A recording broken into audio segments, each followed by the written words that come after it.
Stephanie. As Eminem once said, his palms are sweaty, knees weak, arms are heavy. They foam down his sweat already. Mom's spaghetti, he's nervous, but on the surface he looks calm and ready to drop bombs. But he keeps on forgetting what he wrote down. The whole crowd goes so loud. He opens his mouth, but the words won't come out. He's joking now, everybody's joking now. The clock's run out, time's up, over, blah. As you can see, what I just rapped is actually a really excellent representative of what an anxiety attack feels like, and I would know this because I have experienced all of those things from having anxiety disorder. And according to the American Depression and Anxiety Association, so I have many other college students like you all. They say that 40 million U.S. adults suffer with an anxiety disorder, and 75% of them have their first episode by age 22. This means that 13% of all Americans have an anxiety disorder. That's almost, or more than 1 in 10 people will suffer from an anxiety disorder in their lifetime. That's like more than 2 of you in this classroom alone.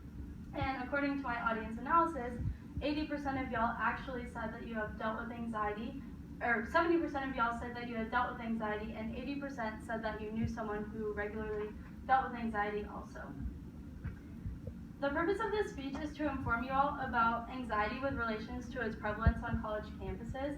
When I'm done, I hope that you'll have a better understanding of anxiety, the stigmas, and how to cope with and treat anxiety disorders. So I'll first talk about what anxiety is, and then I will and the different types of anxiety disorders, and then I will talk about the stigmas revolving around anxiety disorders and other mental illnesses, and I will conclude with how to cope with and or treat anxiety disorders and other mental illnesses. So first,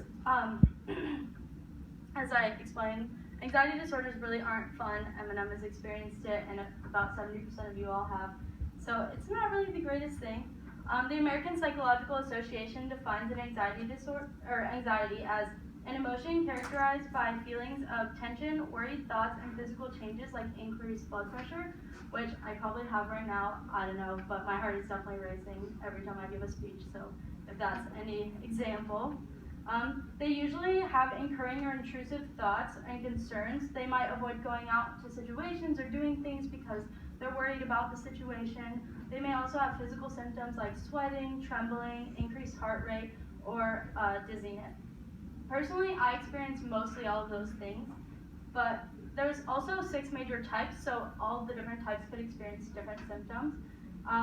According to Melinda Smith, Lawrence Robinson, and Gene Siegel in their article, Anxiety Disorders and Anxiety Attacks, each type has their own symptom profile, and the 6 types are general anxiety disorder, anxiety attacks or panic disorder, social anxiety disorder, obsessive compulsive disorder, phobias, and post-traumatic stress disorder. Now that I've kind of told you all what anxiety disorders are and sort of the types and what they entail, I'll explain to you the stigmas surrounding anxiety disorders and other mental illnesses.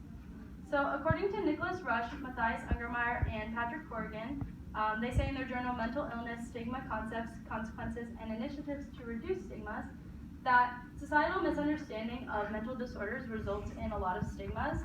People who manage their mental illnesses well enough to get jobs and live their life to their fullest extent sometimes can't even get hired because of discrimination from employers due to their mental illness.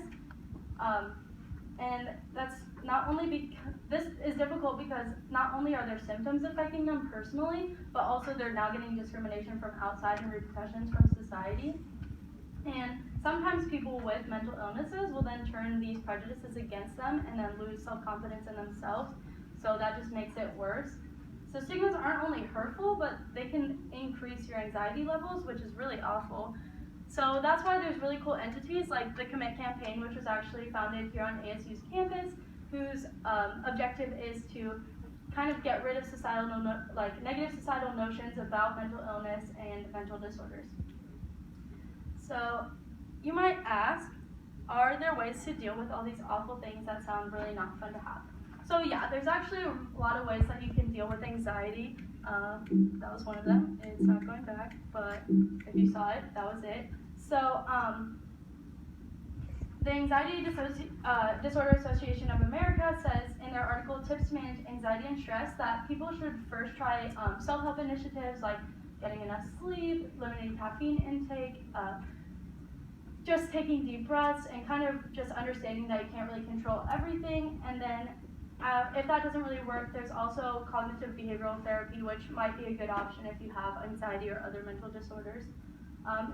Luckily for us as college students, Dr. Justin Hunt and Dr. Daniel Eisenberg say in their journal, Mental Health Problems and Help-Seeking Behaviors Among College Students, that college offers a really unique opportunity for us because all of our necessities are kind of bundled into one place in all of our main activities. So social activities, career-related activities, health services, other student services, they're all kind of here for us. So that's really beneficial for people on college campuses who have mental disorders, who need to reach out and get that assistance. So I've told you what anxiety is, the stigmas, and how to cope with and or treat it. And I think you should all remember this because a lot of students on college campuses deal with anxiety disorders and other mental illnesses. And the next person you meet could be one of those people. I mean, I'm one of those people.